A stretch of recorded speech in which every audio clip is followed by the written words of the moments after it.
Terima kasih atas sambutannya. Acara selanjutnya yaitu acara inti Maulid yang akan disampaikan oleh Ustaz Mujari SPD. Mohon berkenan kami persilakan.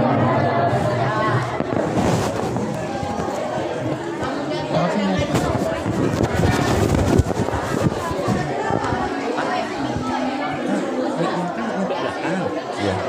Itu tengah nggak apa-apa ya. Megang dua mic bisa Pak? Bisa. Biar ke belakang satu ya Pak ya. Soalnya yang belakang nggak dengar.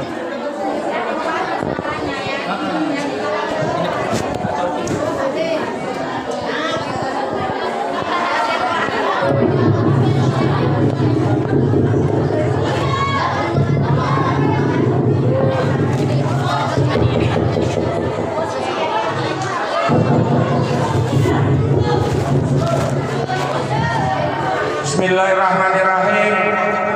Assalamualaikum warahmatullahi wabarakatuh.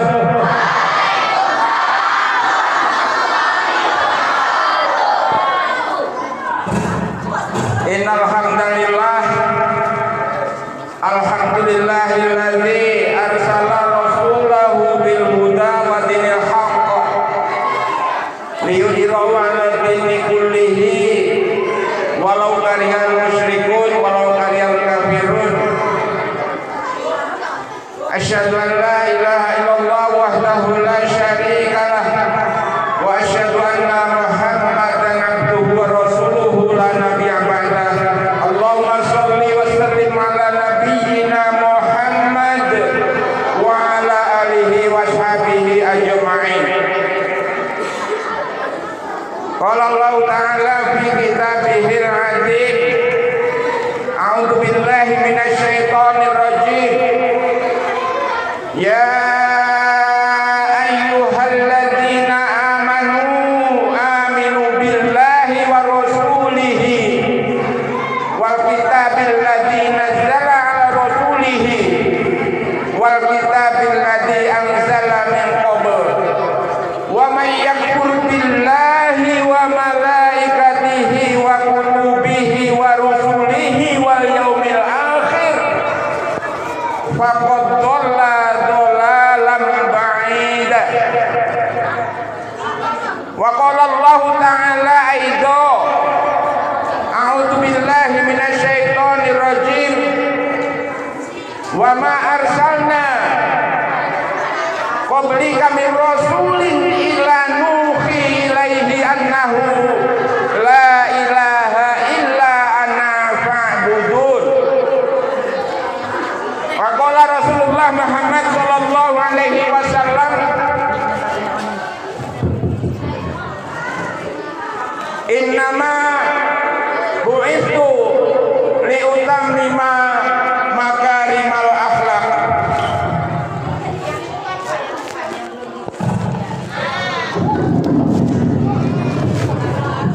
Yang saya hormati Ibu Megawati SPD, Kepala SMP Negeri 1 Lusang Sungkai, para bapak dan ibu Dewan Guru, staf tata usaha, juga pada para siswa semuanya. Alhamdulillah, pada pagi hari ini kita bisa bersama-sama berkumpul di ruangan yang mulia ini untuk mengingat kembali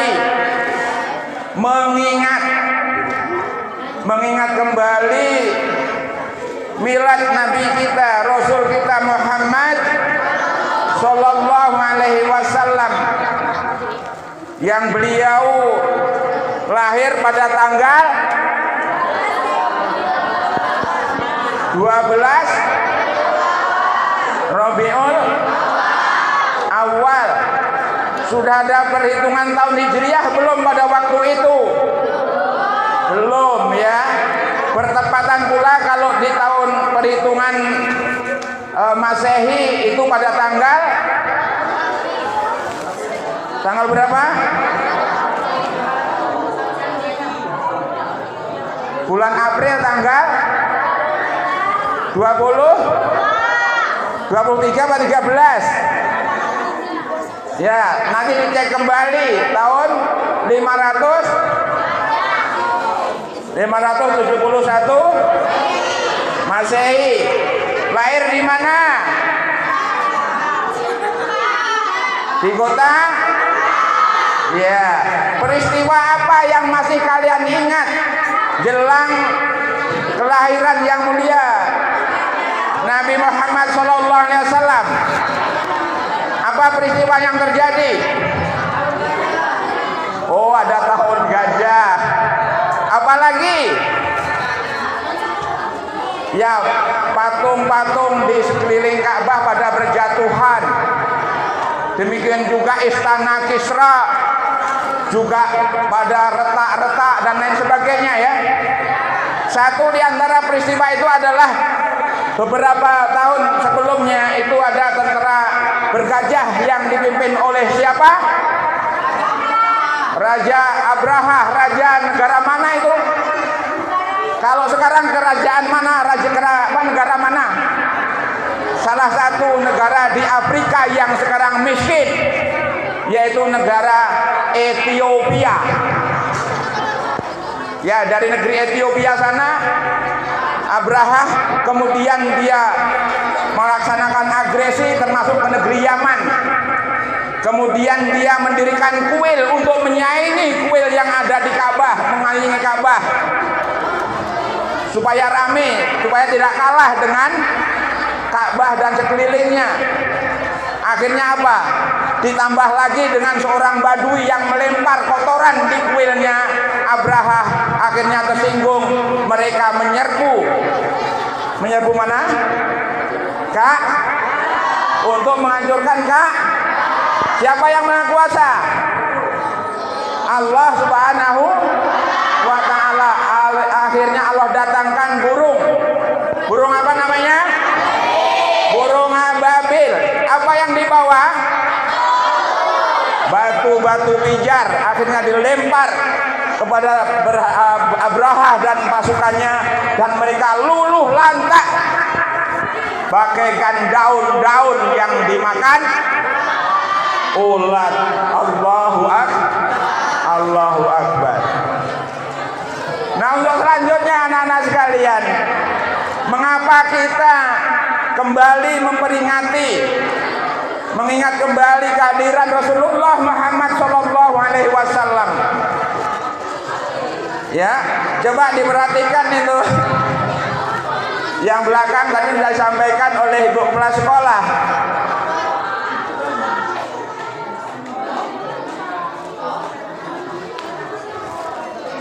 Ya, salah satu anak-anak, mohon maaf, anak-anak yang belakang didengarkan.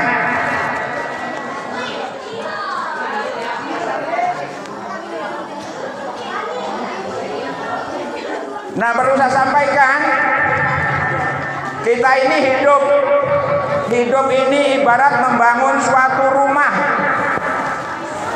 Ya, yang pertama dibangun apa? Bangun rumah apa yang pertama dibangun? Pondasi. Nah, pondasinya harus kuat. Nah, demikian juga di dalam kita membangun agama. Pondasinya apa? Pondasi di dalam kita membangun agama kita adalah syahadatain dan rukun iman.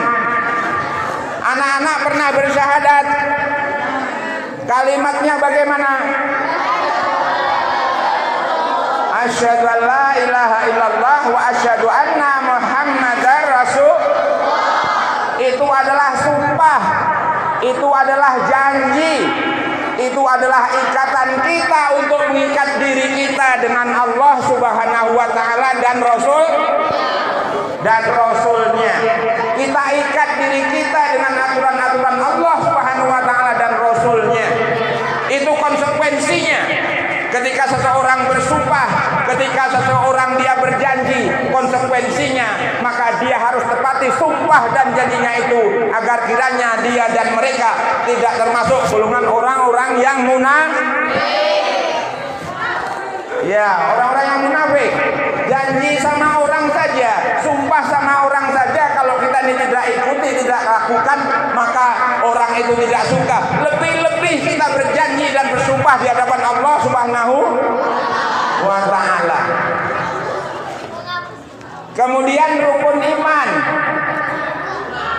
Rukun iman ada berapa, Nak? Ya, yang hafal rukun iman siapa? Pertama iman kepada, kedua kepada malaikatnya, ketiga kepada kitabnya, berikutnya keimanan pada Rasul, berikutnya beriman pada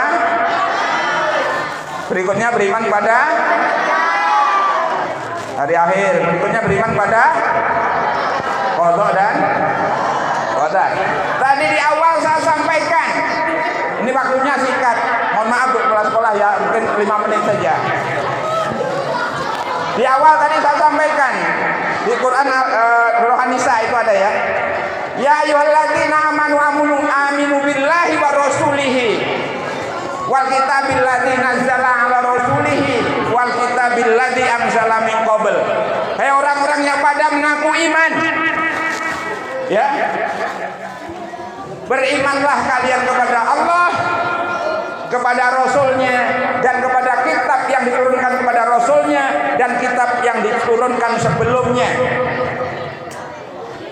Wa may yakfur billahi wa malaikatihi wa kutubihi wa rusulihi wal yaumil akhir faqad dhalla dhalalan ba'ida.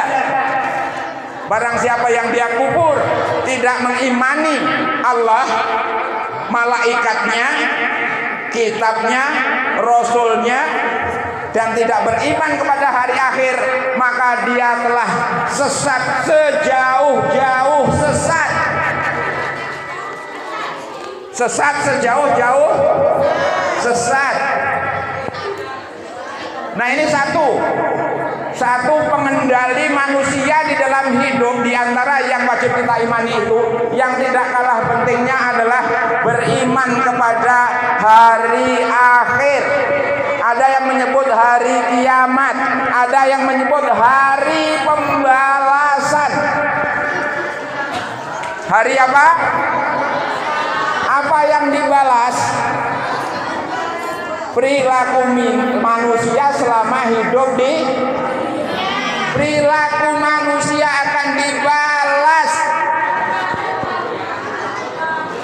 Baik dibalas dengan kebaikan, buruk akan dibalas dengan keburukan. Nah, sekarang apa kaitannya dengan memperingati Maulid Nabi?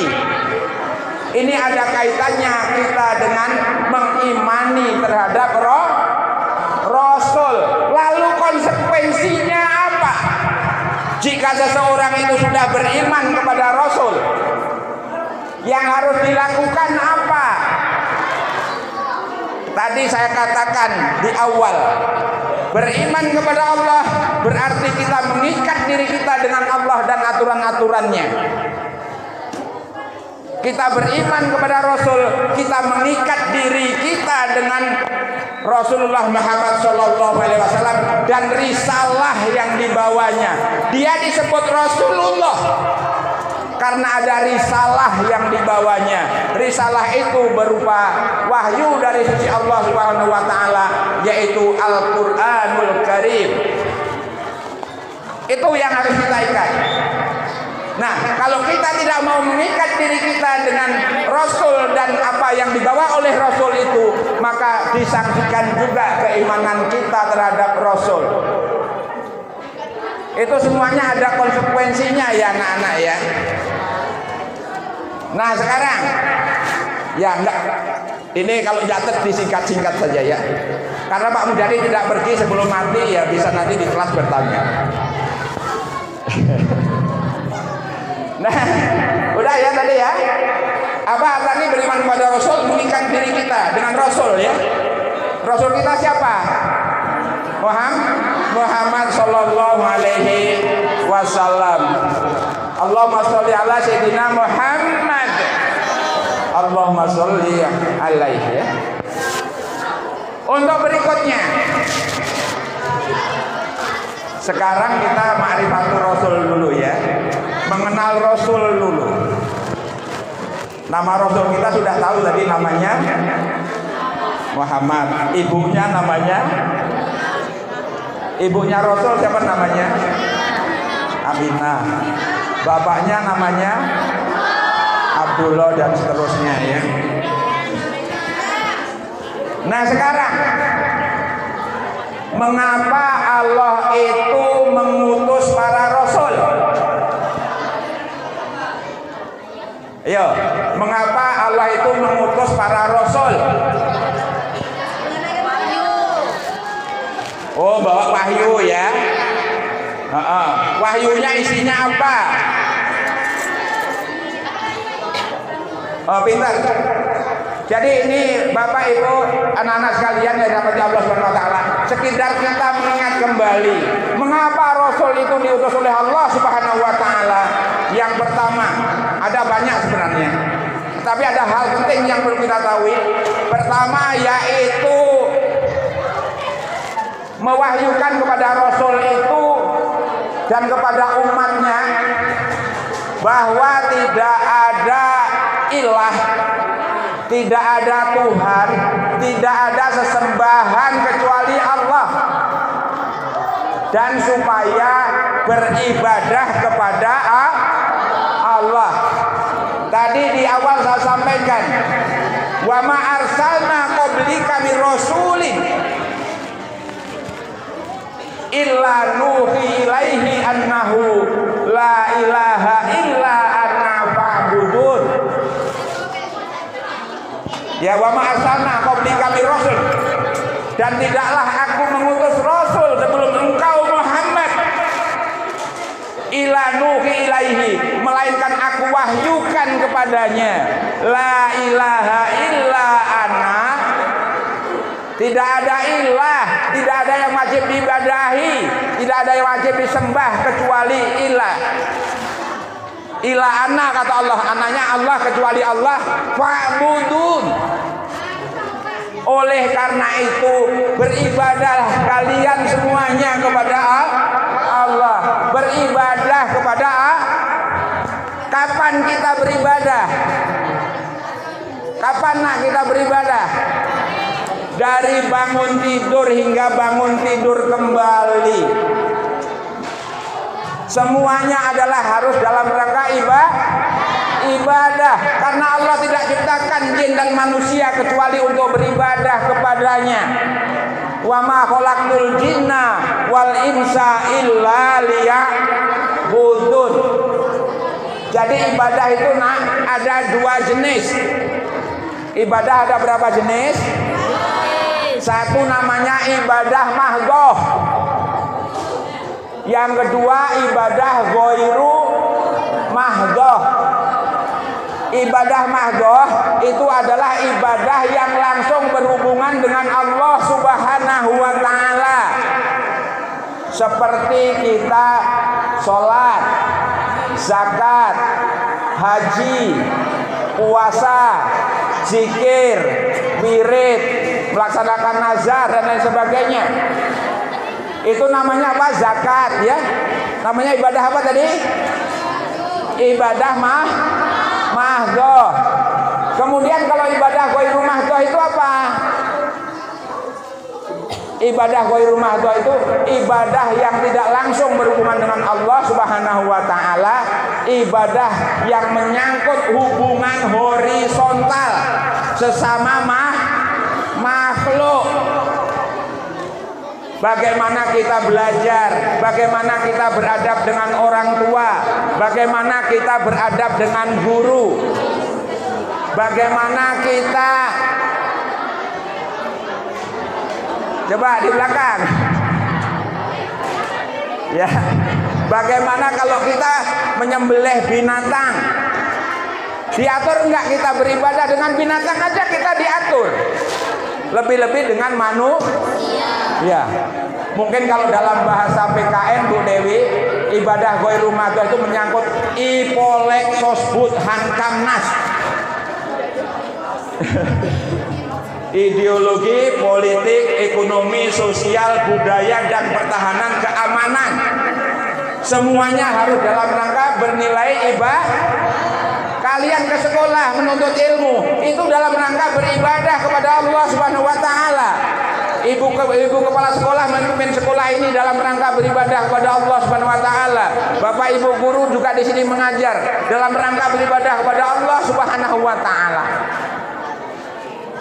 Insya Allah manakala kita niatkan untuk beribadah, ini akan mendapatkan kebaikan dari sisi Allah Subhanahu wa taala.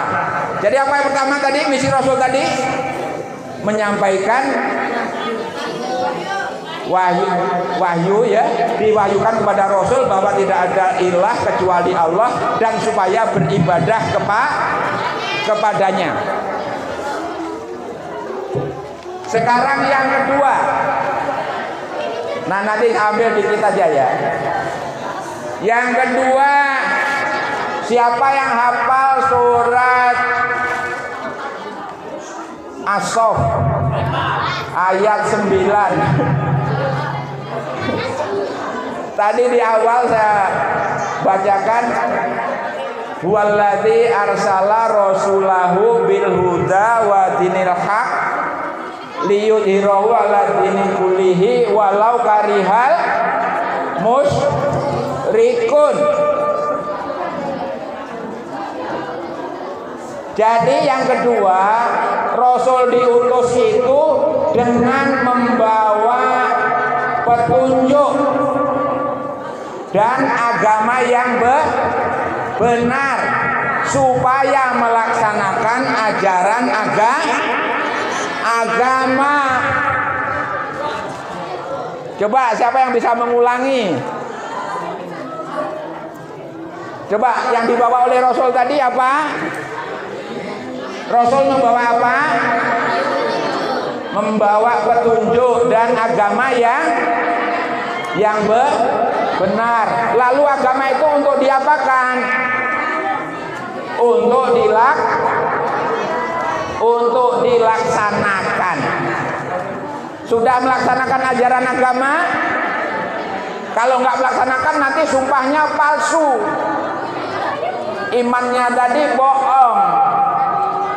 Ayo jujur. Tadi yang sholat subuh dulu siapa? Alhamdulillah ada sholat subuh. Coba tadi yang sholat subuh duluan ada berapa orang? Oh yang lainnya pada berhalangan ya. Sholat jangan ditinggal. Kalau sudah iman, ibarat bangun rumah tadi, pondasinya sudah, baru masang tiang. Tiangnya apa? Sholat. As-sholatu imaduddin, faman aqomaha faqad aqomadin, waman tarokaha faqad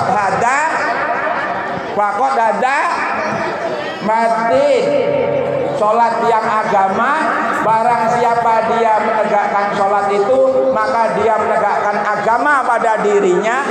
Tetapi manakala orang itu tidak menegakkan sholat, maka dia merobohkan agamanya.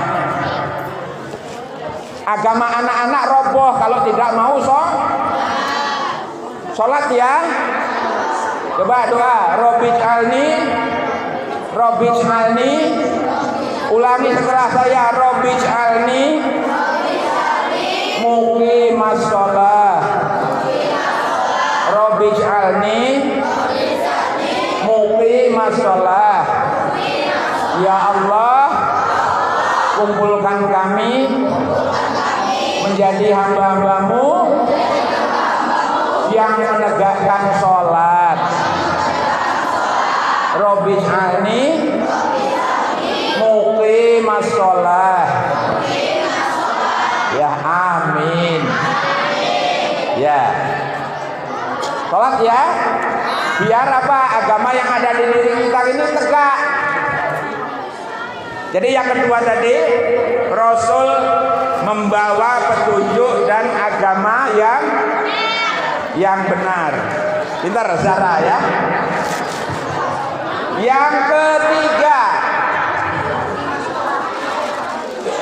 Yang ketiga saya katakan banyak, nanti yang saya sampaikan sedikit aja ya. Di kelas masih banyak waktu nanti dengan guru agama. Yang ketiga, Rasul itu supaya menjadi contoh, supaya menjadi teladan bagi siapa? Bagi manusia. Laqad kana lakum fi Rasulillahi uswatun hasanah liman kana yarjullaha wal yawmal akhir. Ya. Wa dzakarallaha katsira. Sungguh pada diri Rasulullah itu ada teladan yang baik bagi kamu, ya, bagi orang-orang yang dia mengharapkan perjumpaan dengan Allah dan hari akhir, dan dia banyak menyebut Allah. Jadi Rasul sebagai apa tadi? Sebagai teladan. Rasul dagang enggak? Rasul dagang usaha enggak? Usaha. Rasul mandi enggak? Rasul baca Quran enggak? Rasul berbaik dengan ibunya enggak? Rasul berbaik dengan orang lain tidak? Rasul apa berbuat jahat kalau dijahati orang? Tidak ya. Yang membenci pun Rasul membalasnya dengan kebaikan. Subhanallah. Kalau kita apa? Baru dijumpai temannya langsung terjang. Begitu ya. Itu mau keluar mana?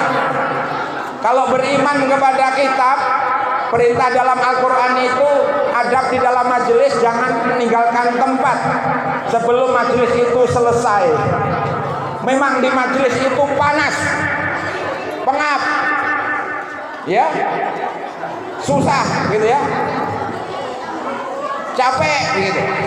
Tapi yakinlah, panas-panas kita, capek-capek kita, lelah-lelah kita di dalam suatu majelis akan Allah ganti dengan kenikmatan di kemudian hari. Akan Allah ganti dengan Justru kalian masih bersyukur kalau kalian bisa merasakan capek. Di kelas 9C itu 9C ya. Hampir tiap saya masuk pagi itu membaca Quran surat Al-Balad. Dia membaca laqad khalaqnal insana fi kabad. Sungguh manusia itu diciptakan dalam keadaan yang harus mau bersusah payah. Mau bersusah payah. Coba perhatikan berikutnya. Ini anak-anak ya. Ini Mas Firman kalau pagi-pagi sering guyai bocah-bocah. Guya itu apa? Giring anak-anak dari bawah sana. Satu nak. Ini ibu-ibu, bapak-bapak, anak-anak sekalian. Ada satu tanda seseorang itu yang jauh dari rahmat Allah. Tanda orang itu jauh dari rahmat Allah. Satu diantaranya, orang-orang itu banyak beraktivitas, dia disibukkan dengan hal-hal yang tidak berguna. Contoh, waktu bel sudah dibel, anak-anak masih duduk-duduk saja, ngobrol saja yang entah apa yang diobrolkan. Itu tanda-tanda tidak mendapatkan rahmat Allah.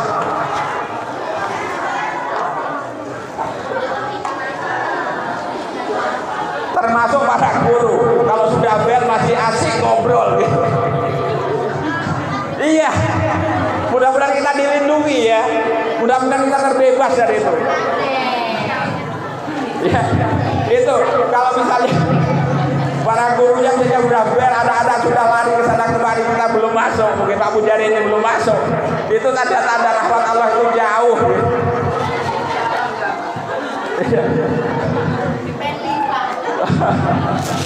Ya mudah-mudahan diampuni oleh Allah Subhanahu wa taala. Itu ya nak ya.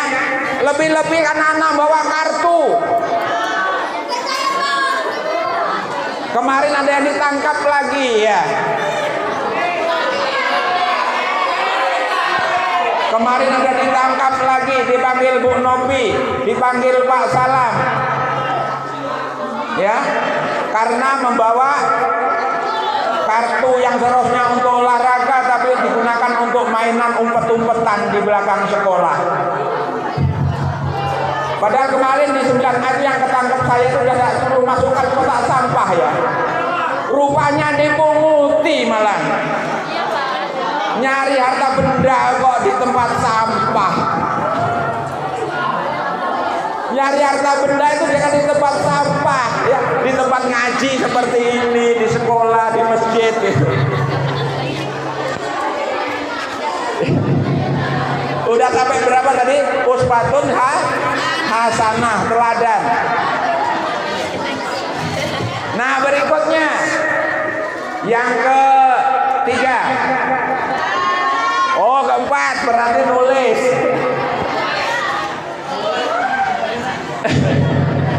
Yang keempat, yang besok menunjukkan catatannya dengan saya di kelas, nilainya saya tambah.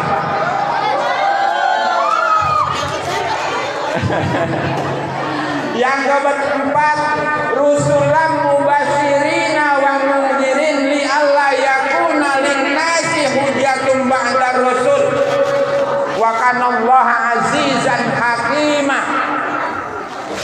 Ada yang tahu artinya? Rusulan mubasyirin, rasul yang diutus dengan mubasyirin, membawa berita gembira, wa mungdirin, dan membawa peringatan. Ya, supaya apa?